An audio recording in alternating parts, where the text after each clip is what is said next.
10 টাকায় 10টা ফুচকা পাওয়া মানে এখন আমাদের জন্য একটা মানে বিশাল ব্যাপার।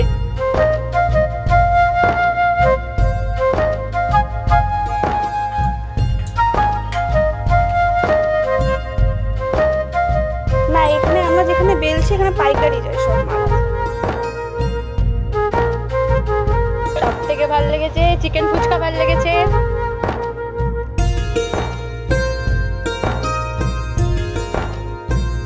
একটা গোটা পাড়া সারা দিন ফুচকা বানাচ্ছে, আবার বিকেল হলেই বিক্রিও করছে। শুধু জল ফুচকা কিংবা দই ফুচকা নয়, এখানে আপনি পাবেন চিকেন ফুচকা, মাটন ফুচকা থেকে জেলি ফুচকা, এমনকি চকোলেট ফুচকাও। যাবেন নাকি একবার কলকাতা থেকে মাত্র ঘন্টা দেড়েক দূরে এই ফুচকা ল্যান্ডে?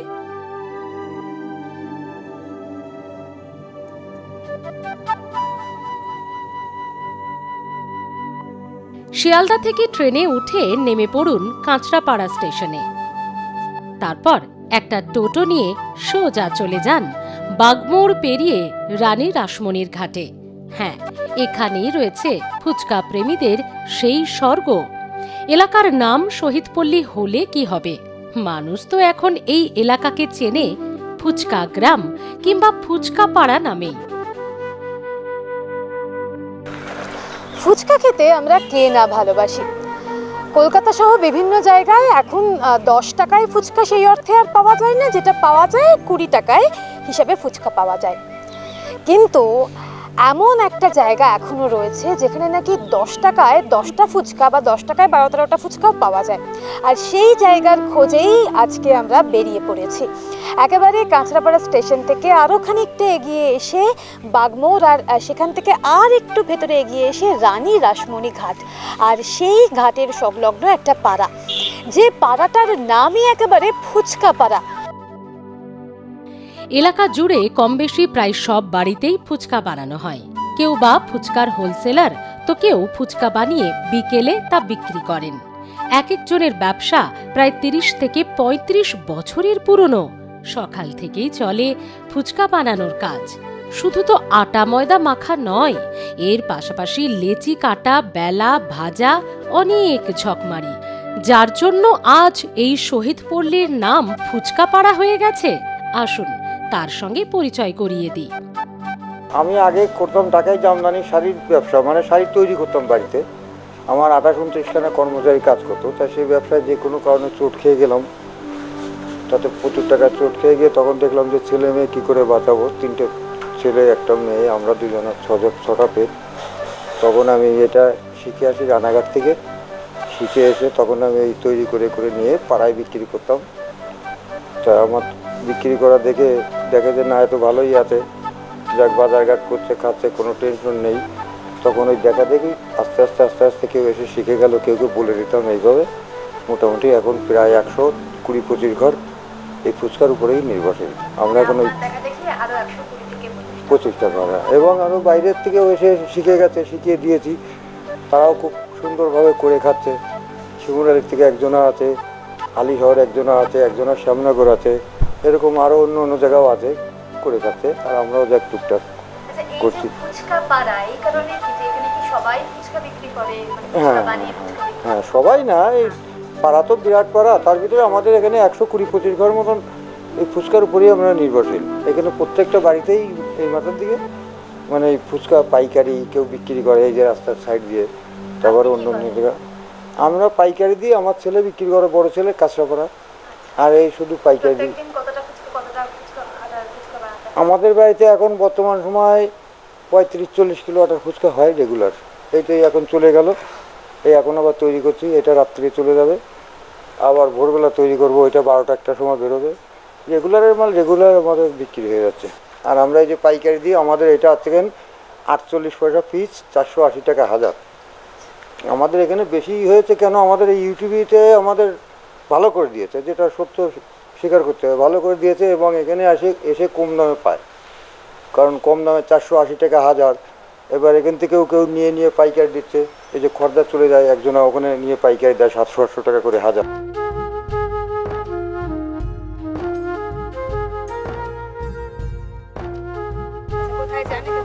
নয়াটি। মোটামুটি প্রত্যেক সপ্তাহে কটা বস্তা নিয়ে যান ফুচকা? এই তো 10টা। প্রত্যেক সপ্তাহে 10টা। কতদিন ধরে নিয়ে যাচ্ছেন? আমি তো 6-7 মাস ধরে নিই। এখানকার যে ফুচকা মানে স্বাদ কেমন, লোকজন কি বলে? ভালো। এই যে আমাদের এই এলাকাটাকে ফুচকা পাড়া বলা হয়, ঠিক আছে? মোটামুটি কটা বাড়ি এখানে ফুচকা বিক্রি করে বা তৈরি করে? মোটামুটি প্রতি বাড়ি যত এই আমাদের পাড়ায় শহীদপল্লীতে যত লোক আছে প্রায় প্রতি বাড়িতেই ফুচকা তৈরি হয়, কোনো বাড়ি বাদ নেই। এটা যে ফুচকা পাড়া, এই নামটা কিভাবে হলো? এটা আমরা তো দিই নাই, এটা আপনাদের মতো যারা আসে বা যারা ফুচকা খেতে আসে তারাই নামটা দিয়েছে ফুচকা পাড়া। অরিজিনাল আমাদের পাড়ার নাম হচ্ছে শহীদপল্লী, সেখান থেকে আজকে হয়ে দাঁড়িয়েছে ফুচকা ফুচকা পাড়া। বাইরের লোক জানে ফুচকা পাড়া।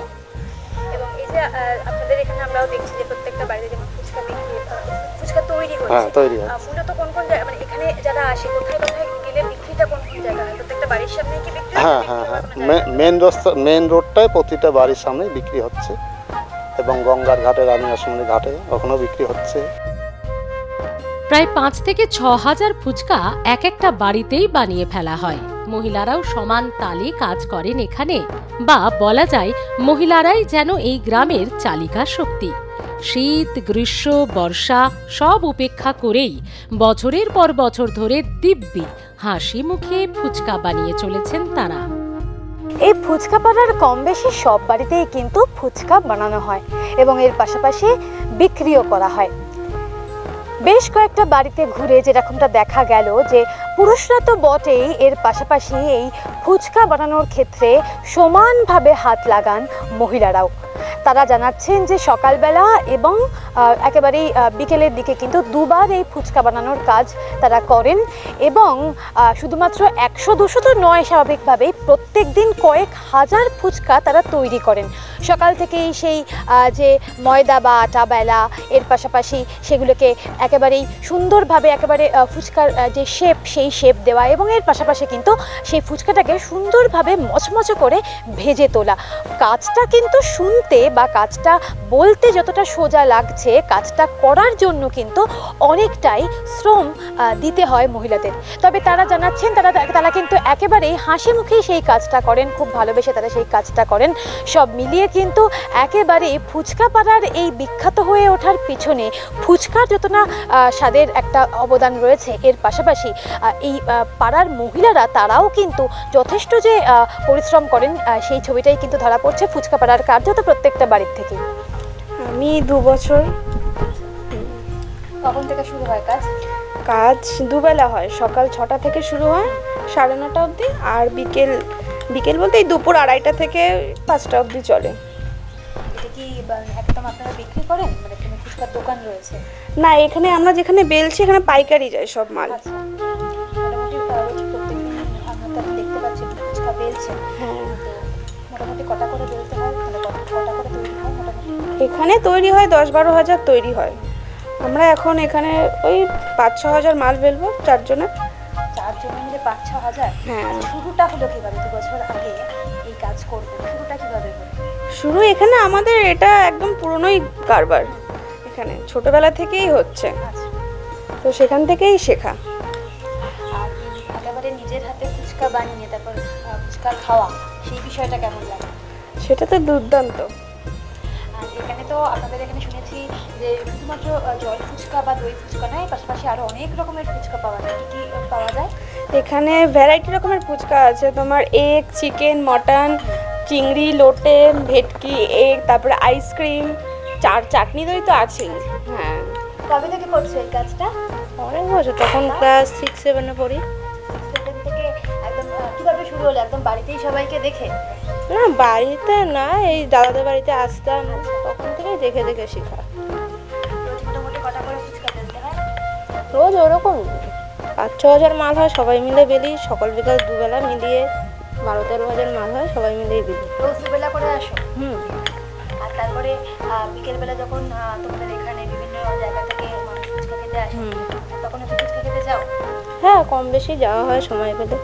এবং এই যে তোমাদের এই গোটা এলাকাটা এত একটা ফেমাস সবাই জানে ফুচকা পাড়ার কথা বলে, কেমন লাগে? বাইরে থেকে এত মানুষ আসে এখানে, এখানকার ফুচকা খেতে। ফুচকা তো এমনি বিখ্যাত, তোমাদের এখানকার ফুচকা এত বিখ্যাত, কেমন লাগে গোটা বিষয়টা? অবশ্যই একটা গর্বেরও ব্যাপার লাগে, কারণ দেখুন জায়গা তো অনেক আছে, সেই জায়গা থেকে আমাদের জায়গা একটা বিখ্যাত জায়গা, ভালো লাগবে। এবং এই যে একেবারে ফুচকা বানিয়ে তোমাদের মতো অনেক মেয়ে এরকমভাবে একটা সেলফ ডিপেন্ডেন্ট হচ্ছে, সেই বিষয়টা নিয়ে কি বলবো, কেমন লাগে? ভালো লাগে। আগামী দিনে কি এই কাজটার সঙ্গেই থাকতে চাও?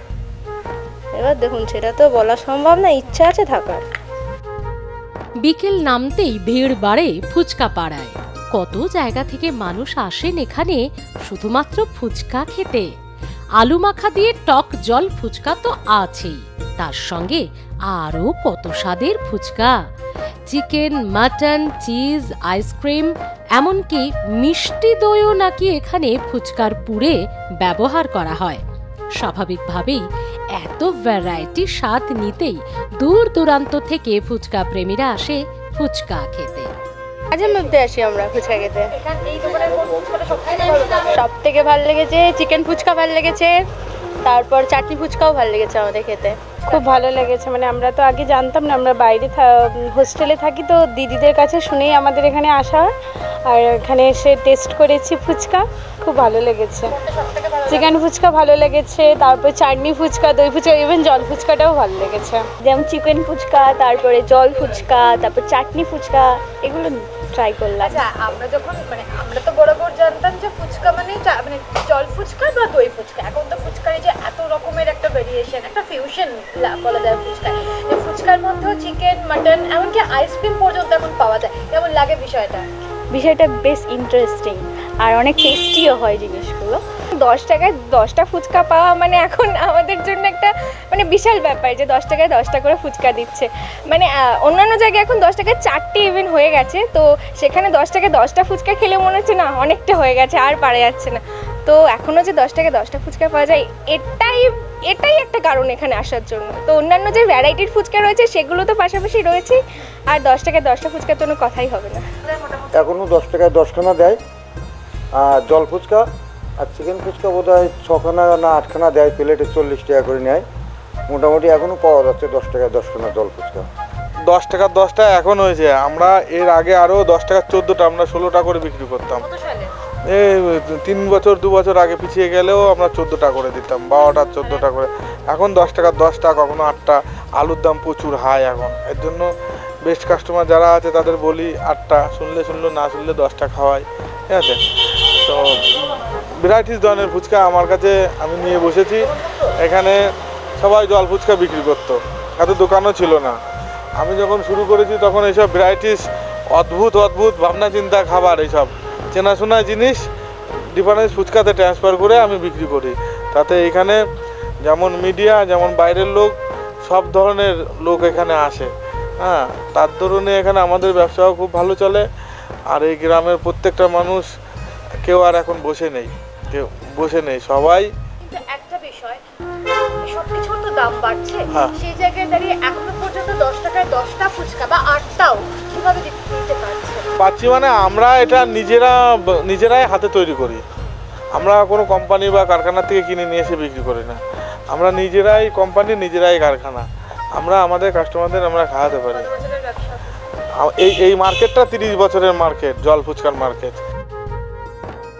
সব মিলিয়ে এই ফুচকা পাড়া কিন্তু আপনার ওয়ান ডে ট্যুর ডেস্টিনেশন হতেই পারে। আর যদি আপনি ফুচকা প্রেমী হন তাহলে তো কথাই নেই। গঙ্গার ধার, মন্দির, মনোরম প্রকৃতি এবং বিকেলে হরেক রকমের জিভে জল আনা ফুচকা, পেটের সঙ্গে মনও ভরে উঠতে বাধ্য। গোটা দিনটাই ভীষণ সুন্দর কাটলো এই ফুচকা পাড়াতে। সকাল থেকে যেরকম এই এলাকার কার্যত প্রত্যেকটা বাড়িতেই ফুচকা বানানোর একটা তোড়জোড় থাকে, বিকেল হলেই এই এলাকাটা কিন্তু একটা অন্য রূপ পায়। একেবারেই রানী রাসমণির ঘাট বিকেল হতে না হতেই জমজমাট হয়ে যায়, বহু মানুষজন তারা এসে বসেন, খুব সুন্দর একটা পরিবেশ থাকে এখানে। এর পাশাপাশি কিন্তু এখানেও একেবারেই এই এলাকার যে মূল আকর্ষণ, অন্যতম আকর্ষণ সেই ফুচকা, এখানেও কিন্তু বিক্রি হয়। এখানেও একটা দোকান আমরা দেখতে পাচ্ছি। এর পাশাপাশি এই এলাকায় যেরকম একেবারেই রানী রাসমণির ঘাটে একটা বাচ্চাদের পার্ক রয়েছে, এর পাশাপাশি কালী মন্দির রয়েছে, রাম মন্দির রয়েছে, শিব মন্দির রয়েছে। তাই সব মিলিয়ে ভীষণ সুন্দর একটা পরিবেশ কিন্তু তৈরি হয় এই যে ফুচকাপাড়া কিংবা এই রানী রাসমণির ঘাট এলাকায়। যারা সত্যি ফুচকা প্রেমী তারা কিন্তু অন্ততপক্ষে একবার হলেও আসেন এই ফুচকা পাড়াতে। কারণ একদিকে যেরকম এই এখনকার এত অগ্নিমূল্য বাজার, সেখানেও দাঁড়িয়েও 10 টাকায় 10টা ফুচকা, কিংবা এর পাশাপাশি এত রকমের যে ফুচকা, সেটা মাছের ফুচকা হোক, সেটা চকলেট ফুচকা হোক, কিংবা আইসক্রিম ফুচকা। আমরা তো ভাবতেও পারি না যে মিষ্টি দই সেটাও নাকি ফুচকার মধ্যে দিয়ে খাওয়া যায়, কিন্তু ফুচকা পাড়া সেটাও করে দেখিয়েছে। তাই সব মিলিয়ে একেবারেই যারা ফুচকা খেতে ভালোবাসে তাদেরকে একবার হলেও এই ফুচকা পাড়ায় আসতেই হবে। ভীষণ সুন্দর একটা জায়গা, এবং সবথেকে বড় কথা এখানকার মানুষদের যে আন্তরিকতা, সেই আন্তরিকতার টানেই বহু দূর দূরান্ত থেকে মানুষ ছুটে আসেন কাঁচরাপাড়ার শহীদ পল্লীতে, না যে জায়গার নাম এখন বিখ্যাত ফুচকাপাড়া নামে। ক্যামেরায় সুব্রত বসুর সঙ্গে সায়ন্তিকা বন্দ্যোপাধ্যায়, আর প্লাস নিউজ, কাঁচরাপাড়া।